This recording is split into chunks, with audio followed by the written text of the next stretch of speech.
جب دل پر چوٹ پڑتی ہے اور راشد بن عبداللہ، فواد بن کعب اور عمیر بن مروان کے سینوں میں دل کی جگہ پتھر رکھے ہوئے تھے۔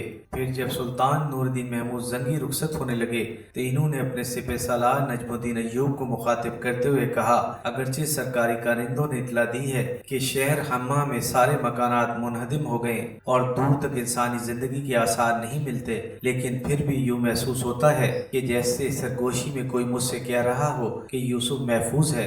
آمین۔ قاضی ابن ارسون نے بآواز بلند کہا، آپ سلطان عادل ہیں اور مجھے یقین ہے کہ حق تعالیٰ آپ کی دعا ضرور سنے گا۔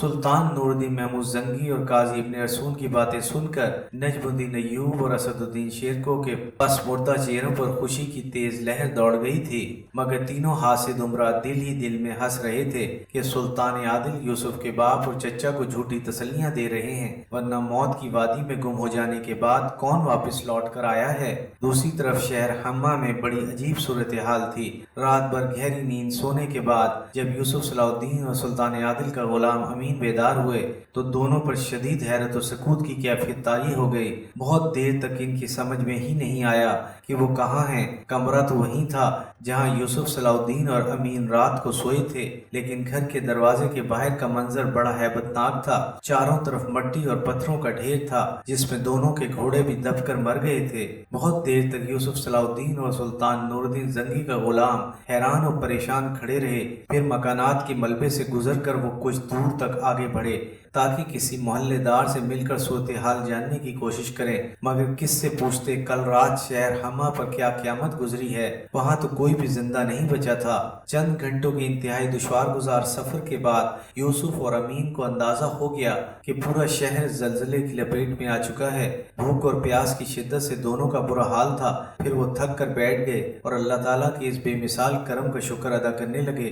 خالق کائنات نے انہیں آفت ناگہانی سے محفوظ رکھا تھا۔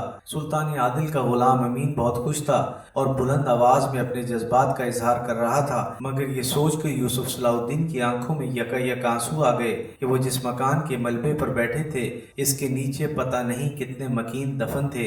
شاہراہ عام تک پہنچتے پہنچتے شام ہو چکی تھی اور دونوں کے پاؤں چھالوں سے بھر گئے تھے۔ راستے سنسان تھے اور دور دور تک کسی ایسی سواری کا پتہ نہیں تھا کہ جو انہیں قریبی شہر تک پہنچا سکے۔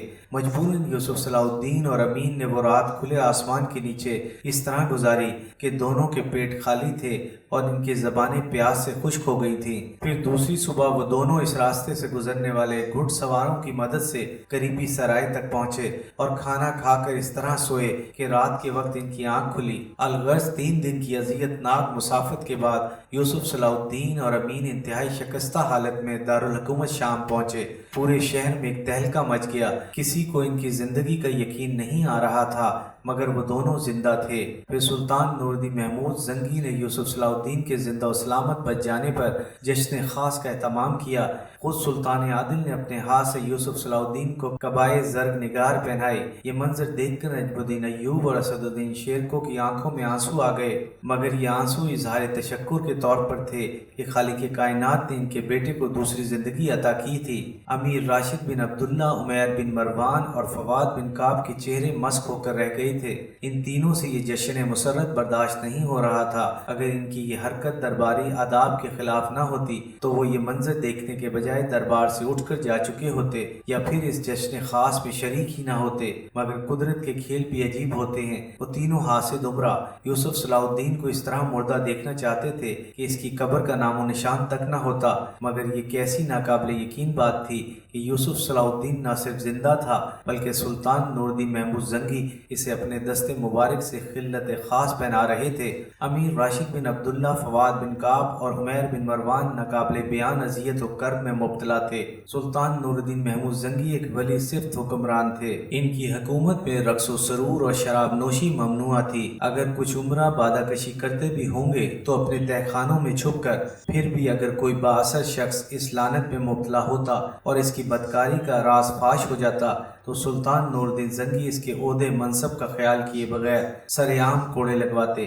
اگر سلطان عادل کو کوئی شوق تھا تو بس شعر و شاعری کا، اور شاعری بھی ایسی کہ مسلمانوں کے خون کو گرماتی رہے اور ان کی اخلاقی تربیت کرتی رہے۔ ہر قلعہ سلطان نور الدین زنگی کا درباری شاعر تھا، بڑے پر اثر اور انقلابی شعر کہنے والا۔ جب سلطان عادل یوسف صلاح الدین کو خلت خاص پہنا چکے تو شاعر ہر قلعہ اپنی نشست پر کھڑا ہوا اور اس نے بڑے پرسوز لہجے میں 2 اشعار پڑھے۔ جس طرح اللہ تعالیٰ نے اپنی قدرت بے پناہ کے سبب حضرت یوسف علیہ السلام کو اندھے کنویں میں محفوظ رکھا اور ان کے بھائیوں کی فتنہ گرانہ چالوں کو ناکام بنا دیا، اسی طرح پروردگار عالم نے ہمارے یوسف کے چاروں طرف بھی اپنے کرم کا حصار کھینچ دیا تھا اور وہ زلزلے کی تباہ کاریوں سے امان میں رہا۔ میری دعا بھی ہے اور مجھے یقین بھی ہے کہ معبود حقیقی آئندہ بھی اس طرح یوسف کو حاسدوں کی نظر بد اور زمانے کی شر انگیزیوں سے محفوظ رکھے گا۔ پھر کچھ دن بعد ہی شاعر ہر قلعہ کی دعا عالم اسباب میں ظاہر ہو گئی۔ امیر راشد بن عبداللہ ایک دن اپنے گھوڑے پر سوار جا رہا تھا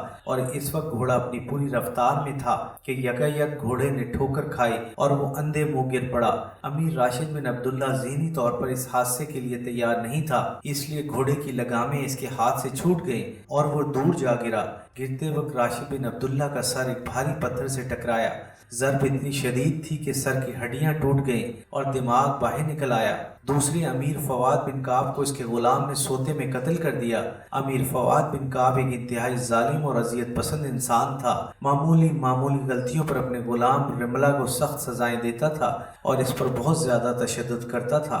آخر اس مسلسل عذاب سے نجات حاصل کرنے کے لیے فواد بن کعب کو اس وقت قتل کر دیا جب وہ گہری نیند سویا ہوا تھا۔ تیسرا امیر عمیر بن مروان یکایک اپنی ذہنی توازن کھو بیٹھا۔ سلطانی طبیبوں نے اس کا بہت علاج کیا مگر عمیر بن مروان کی طبیعت روز بروز بگڑتی گئی، یہاں تک کہ شام کے ہر بڑے طبیب نے اسے لا علاج قرار دے دیا۔ اور پھر ایک دن عمیر بن مروان کے پیروں میں بھاری زنجیریں ڈال دی گئیں، وہ مکمل طور پر پاگل ہو چکا تھا۔ امیر ابن مرکوم جو یوسف صلاح الدین کے خلاف سازش کرنے والا پہلا شخص تھا، پہلے معتوب و مفلس ہو چکا تھا، اب اچانک اس پر جزام کھوڑ کا حملہ ہوا تھا اور وہ تصویر عبرت بن کر رہ گیا تھا۔ اگرچہ ان چاروں واقعات کو محض اتفاق سمجھا گیا لیکن در حقیقت یہ ان بدکار عمرہ کے اعمال کی سزا تھی جو اس وقت ظاہر ہوئی جب ان لوگوں نے یوسف صلاح الدین کے خلاف ریشہ دوانیاں شروع کی۔ امیر ابن مرکوم کی تہمت درازی اور زلزلے کی تباہ کاری سے محفوظ رہنے کے بعد شام کے باخبر درویش لوگوں نے سمجھ لیا تھا کہ یوسف کوئی غیر معمولی نوجوان ہے۔